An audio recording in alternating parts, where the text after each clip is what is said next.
Welcome to Talks with Dr. Gupta and Friends. Today we're unpacking a debate that detonated inside Indian Parliament, a debate that began as a tribute to the 150th anniversary of Vande Mataram and quickly spiraled into a high-stakes political storm about history, identity, and nationalism itself. This wasn't a commemorative discussion. It became a multi-day brawl over who gets to decide what nationalism means in modern India.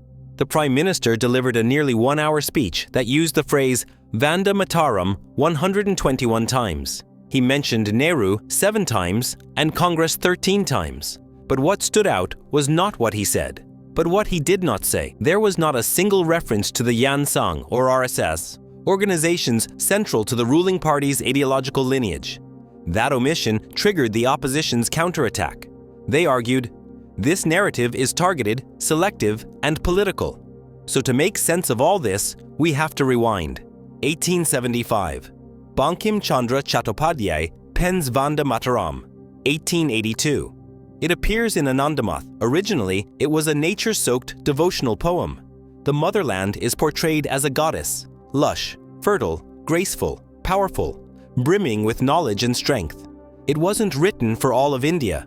It was written for Bengal, but as nationalism rose, leaders like Aurobindo Ghosh expanded its interpretation, and Sarala Devi Chowdhurani adapted the population references from 70 million taas to 30 crore, eventually becoming the universal Koti Koti, millions and millions.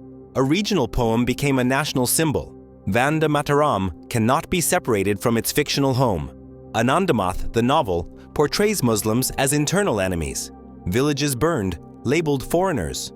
This was historically inaccurate because the real 1770s Sannyasi rebellion saw Hindus and Muslims united against British authority. This fictional framing caused early discomfort. Revolutionary Hemchandra Kanungo, as early as 1928, warned that it tied patriotism too closely to one religion, and yet, the song still unified people. During the Khilafat and non-cooperation movements, crowds famously chanted Allahu Akbar and Vande Mataram together. A powerful moment, textual baggage overridden by emotional unity. This is the heart of the political fight today. PM Modi claimed Nehru appeased Jinnah and the Muslim League by accepting a shortened version of the song. But the historical record shows something very different. The discussion was initiated not by Nehru, but by Subhas Chandra Bose, in a letter dated the 17th of October, 1937. Bose asked Nehru to consult Rabindranath Tagore. Nehru replied, saying some objections were manufactured, but many were real, and unity mattered. The entire Congress Working Committee, Gandhi, Bose, Patel, Nehru, debated it. On the 28th of October, 1937, they collectively adopted only the first 2 stanzas. Tagore endorsed this decision, saying the first 2 stanzas were pure, free of the novel's communal elements. Gandhi agreed. He said he would not sing the full song in mixed gatherings to avoid division. This was pragmatism, not appeasement. In the Constituent Assembly, Dr. Rajendra Prasad officially declared those same 2 stanzas as the national song. Present in the chamber, Ambedkar, Mukherjee, and representatives across the political spectrum, no objections. And here's a crucial comparison the opposition raised.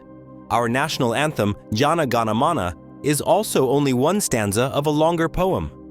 Truncation is normal. It isn't betrayal. Analysts connect the timing directly to electoral strategy in Bengal. The narrative of betrayal of Vande Mataram is being used to consolidate the majority vote along cultural nationalist lines, deepen divisions within the minority community by connecting unrelated local incidents to the song's disrespect, shift attention from present-day issues, unemployment, inflation, air pollution, border security, airline safety. This debate becomes a political instrument, not a historical inquiry. One side claims, our heritage was betrayed. The other side claims, this is a distraction from governance. Let's step back. Vande Mataram's original power was its ability to unify, to bring together people who were chanting Allahu Akbar and Vande Mataram in the same breath. But today the song is being used as a tool for division, for polarization, for electoral gain. So here's the question for you, the listener. If a national symbol becomes a political weapon, does its deeper meaning survive? Or does the politics slowly erode the cultural soul it once embodied? That, ultimately, is the battle over Vande Mataram. Happy new thinking.